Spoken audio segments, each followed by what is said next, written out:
Good morning বন্ধুরা, আমাদের ভিডিওগুলো পেতে আমাদেরকে ফলো করুন। লাইক শেয়ার কমেন্ট করতে ভুলবেন না। চলুন কিছু জ্ঞানের কথা জেনে নেই। জানেন কি কুমির কখনো বুড়ো হয় না? সময়ের সাথে এর বয়স বাড়লেও শরীরে বার্ধক্য আসে না।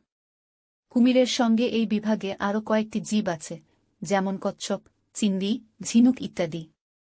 এদের কেউই বয়সের সাথে দুর্বল হয়ে যায় না।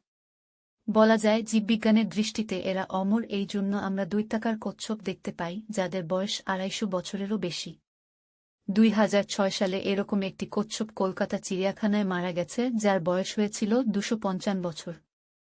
তবু প্রকৃতি এদের বিনাশের ব্যবস্থাও করে রেখেছে, তা হল এরা মরে অন্য প্রাণীর খাদ্যে পরিণত হয়ে না হলে রোগে ভুগে, না হলে খাদ্যাভাবে।